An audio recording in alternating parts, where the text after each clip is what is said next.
Salut tout le monde, je m'appelle Vicky. On adore tous regarder des films d'action dans lesquels les personnages principaux doivent surmonter tout type de situation impossible, n'est-ce pas? Mais c'est bien quand on est assis tranquillement dans son canapé à manger du pop-corn. Dans la vraie vie, ce genre de choses arrive rarement. Et pourtant, moi, j'en ai été témoin. Ma mère et mon père ont toujours adoré camper. Et ils ont tout essayé pour qu'on s'y mette aussi avec ma sœur.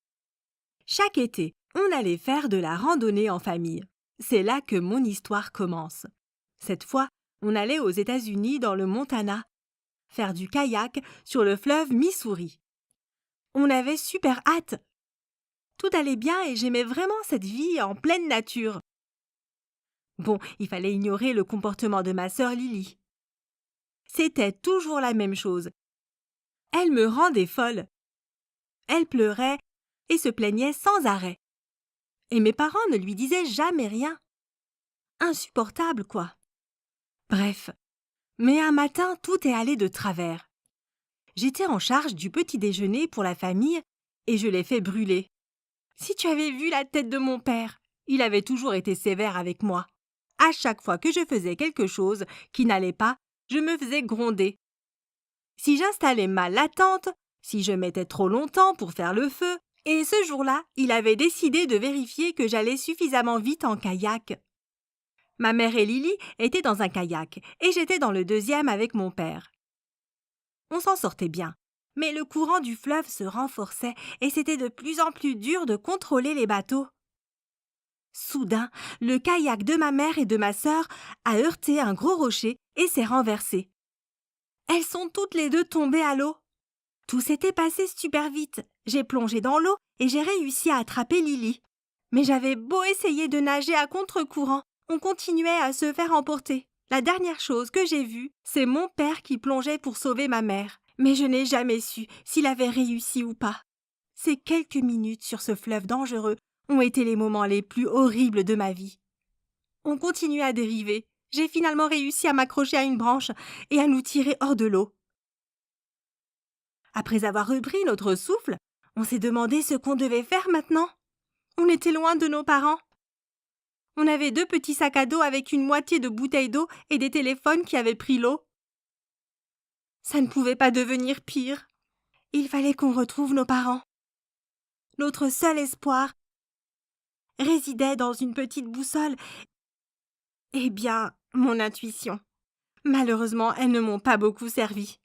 On marchait depuis des heures et au bout d'un moment, on a réalisé qu'on était complètement perdus. Il commençait à faire noir. Lily avait des ampoules aux pieds. Et la forêt devenait très sombre.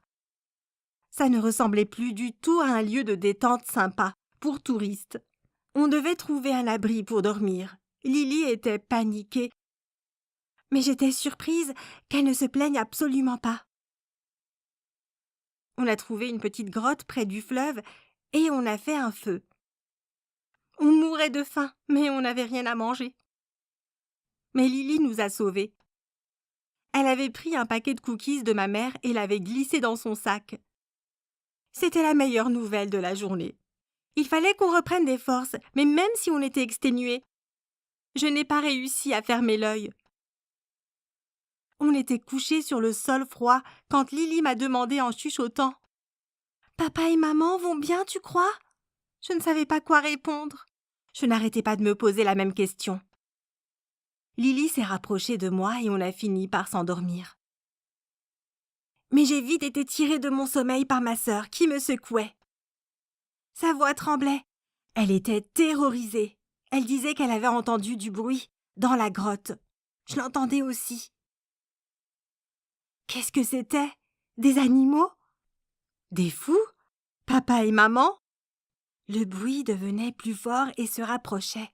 Mais on était plongés dans l'obscurité complète. J'ai rassemblé mon courage et j'ai allumé ma lampe torche juste à temps pour voir un renard roux.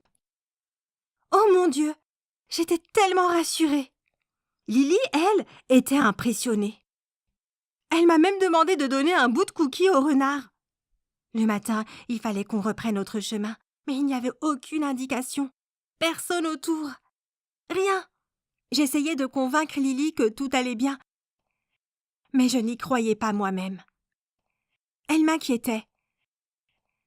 Elle commençait à tousser et je crois qu'elle avait de la fièvre. Mais elle n'arrêtait pas de me dire qu'elle allait bien. Pour être honnête, j'admirais ma sœur. Malgré tout, elle restait positive et regardait même les paysages. À un moment, elle a vu un beau papillon. Elle lui a couru après en rigolant pour essayer de l'attraper, quand d'un seul coup, elle s'est tue. Je me suis dépêchée de la rejoindre et j'ai vu ce qui l'avait pétrifiée. Il y avait un énorme grizzly juste à côté de nous. Je me souvenais des histoires de mes parents sur les ours. Mon père disait qu'il était impossible de leur échapper. Mais celui-là ne nous avait pas encore repérés. On a arrêté de respirer et on s'est retourné tout doucement. Un faux pas et on était morts. Quand on était assez loin, j'ai chuchoté à Lily. « Cours !» Et on a couru aussi vite qu'on pouvait, sans se retourner. C'est un miracle qu'on ait réussi à fuir. Après avoir marché pendant des heures, on a enfin eu un coup de chance. Lily a repéré un panneau. Il y avait une station-service près de là où on était. Il fallait la trouver tout de suite. Tu ne peux pas savoir à quel point on était heureuse de retrouver une route avec la station-service et un petit magasin. Je n'arrivais pas à y croire. On s'en était sortis. Mais ce n'était pas fini. On est entré dans le magasin et on a immédiatement demandé de l'aide aux commerçants. On mourait de faim et de soif, mais il n'avait pas du tout l'air impressionné par notre histoire. Il nous a regardés d'un œil suspicieux et a demandé nos papiers. Bien sûr, on ne les avait pas et je suppose qu'on avait l'air de clochardes.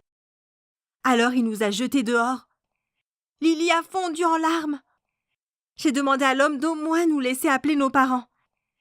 Mais il a refusé et a menacé d'appeler la police. Parfait. La police est arrivée et a pris nos noms.